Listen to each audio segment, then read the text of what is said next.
dia, boa tarde, boa noite para você que está assistindo esse vídeo, que é mais uma videoaula, cara, mais uma videoaula de um assunto histórico que você precisa entender e aprender. Muito bem. Na aula de hoje vamos falar sobre a independência das colônias da América Espanhola, minha gente. Então muito cuidado com isso. Nós não estamos falando de Brasil, nós estamos falando da América Espanhola, ou seja, a parte da América que foi colonizada pelos espanhóis. Então estamos falando do século XIX, a formação de novos países na América Latina, que vai marcar o fim do domínio colonial espanhol. Por isso, se você vai bem nesse resumo, já deixa o like aí no vídeo, que eu garanto que vai compensar. Vamos junto? Vamos lá? Beleza, minha gente. Muito simples. Lembre sempre que a gente tem duas expressões básicas aqui para nossa análise, não é? A gente está falando de ideais iluministas, ou seja, nós temos um contexto histórico muito claro, aonde esses ideais iluministas vão gerar o quê? Você já sabe, né? Os ideais iluministas, eles vão gerar novas ideias coloniais. Então essa difusão das ideias iluministas, eles vão pregar o quê? Liberdade, igualdade, e lembrando sempre, os iluministas são anticlericalistas, antimercantilistas e anti-absolutistas, né? Isso daí tem que ficar marcado, porque toda revolta e revolução, cara, estará atrelado a essa ideia, uma ideia de oposição ao regime real. É por isso que sempre que a gente tem uma revolução iluminista, ela está propondo a mudança da monarquia para a república, ou seja, deixar essa figura do rei de lado e colocar uma participação popular mais presente, né? Lembrando então que a Revolução Francesa foi uma inspiração e a independência dos Estados Unidos também. Então tem uma galera fazendo uma revolução, deixando de ter rei. Essas notícias estão circulando no mundo, né?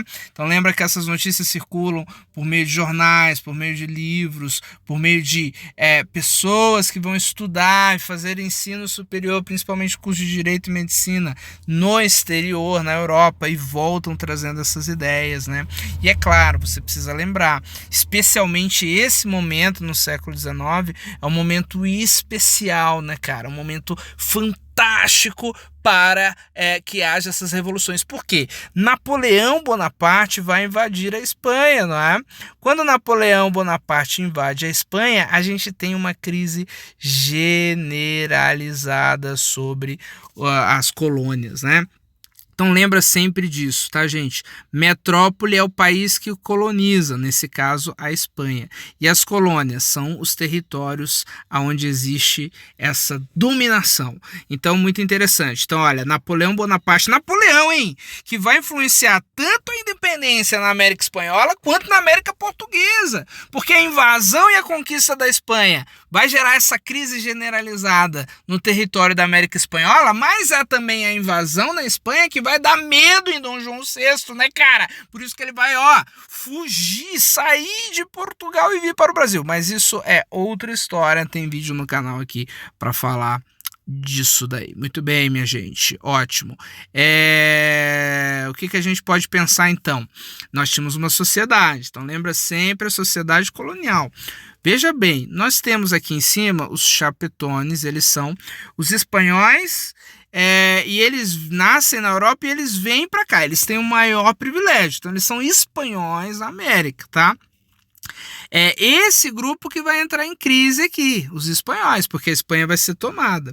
A gente está falando então do fortalecimento do poder dos criolhos. Os criolhos são quem? Os filhos dos espanhóis nascidos na América. Eles têm um poder econômico, mas eles não têm poder político, ou seja, eles nasceram na América, mas eles não têm poder político para mandar na América. Então é claro que eles estão ali aproveitando desse momento para insurgir novos governos, onde eles sejam agora o poder político, né? E é claro, nós temos os mestiços, os indígenas, e logo abaixo os escravizados, nessa configuração um pouco diferente da sociedade, né? Lembrando que a cor de pele indígena era fundamental, e sobre justamente a liberdade que esses crioulos queriam de comercializar. Isso envolve política. Gente, lembra sempre, por que esses caras querem o poder político, né? Porque a partir do poder político você cria leis. Então você cria leis e novas leis que vão projetar algo novo e algo diferente. Isso é fundamental nesse processo. Tendo em vista essa sociedade, a gente tem os grandes líderes que vão aparecer. Então, Simão Bolívar e José de San Martín. Esses são os principais líderes, tá? O Simão Bolívar, ele é importante ali na área da Venezuela, da Colômbia, do Equador, Peru e Bolívia. Ele vai criar a Gran Colômbia, ou seja, ele une algumas nações, só que ele tem um sonho. Então ele lidera todo esse movimento político contra, né, os espanhóis, e é justamente nesse momento em que a civilização que aqui está vai ouvir dele um sonho. Qual era o sonho do Simão Bolívar na sua Revolução Bolivariana? Era o pan-americanismo, né, cara? Ou seja, é essa idealização que é o sonho de uma união.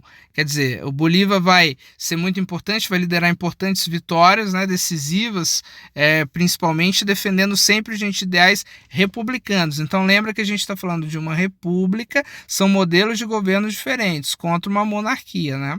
Então a gente precisa lembrar sempre que aqui o rei, ou seja, essa pessoa autoritária, absoluta, ela vai ser deixada de lado, e aqui a gente vai querer uma participação política mais direta e representativa. Tá? Então o pan-americanismo era o sonho de Simão Bolívar de uma América Latina unida, forte, a união desses vários territórios coloniais em um único país, né? Até porque eles possuíam a mesma história, os mesmos valores, os mesmos princípios, né? Então a gente precisa identificar, porque existem essas separações. Lembra lá que no Brasil a monarquia vai continuar. Aqui na América Latina, na América Espanhola, não. Na América Espanhola nós vamos ter o início de vários pequenos países que vão ter as suas próprias repúblicas. Outro grande líder é ele, José de San Martín, que ele vai já na parte lá da Argentina, do Chile, ele vai cruzar a região dos Andes, tá?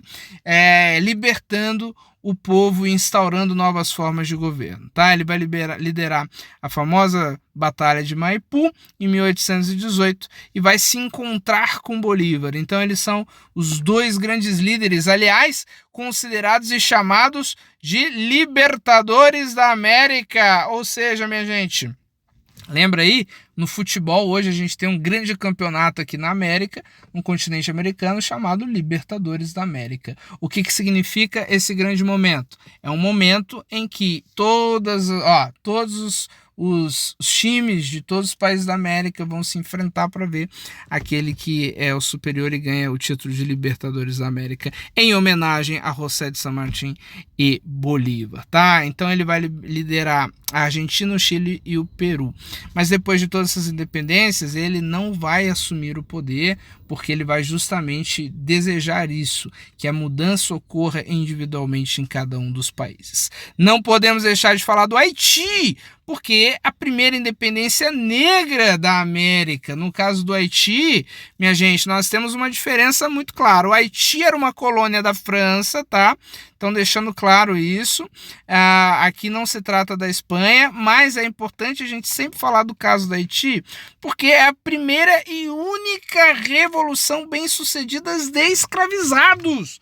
Ou seja, no caso do Haiti, mesmo sendo da França, é importante você saber que nós tivemos ali um levante de escravizados. Então, os negros escravizados do Haiti se uniram numa revolta que aboliu a escravidão totalmente e propôs a independência em 1804. Então, veja, antes das independências da colônia espanhola, ou seja, você tem a Revolução Francesa, a independência dos Estados Unidos e a Revolução Haitiana como um grande apoio aqui na América para os outros países fazerem a sua independência. Então a gente tem uma liderança negra, a gente tem um envolvimento próprio aqui com Toussaint Louverture e Jean-Jacques Dessalines, que vão justamente ser aí os líderes negros dessa revolução. E o Haiti vai ser um sinal também muito forte de que é possível um povo se unir e reivindicar a sua independência, né? Por isso, minha gente, lembre-se sempre disso. O pan-americanismo e o seu legado tem a ver justamente com isso, com uma ideia de que todos os países da América poderiam ser um único país. Olha só. Interessante, né? Eram mais de 300 anos de domínio espanhol e esse movimento de integração continental pelo Bolívar era a ideia de que justamente poderia existir uma única nação. É claro que não vai para frente essa ideia, vão surgir 18 novas nações, mas o mais importante é que esse legado do nacionalismo ele vai trazer esses desafios, né? Agora cada um desses países vai estruturar o seu governo e o seu poder, né? Por que isso não aconteceu com o Brasil, minha gente? Por que o Brasil também não virou vários pequenos países? Esse é assunto para uma outra história. Eu te convido a acompanhar a gente aqui no canal. Beleza? É isso. Tudo que você precisa saber num resumo rápido para você se dar bem em qualquer prova de história por aí. Um abraço, falou, tchau!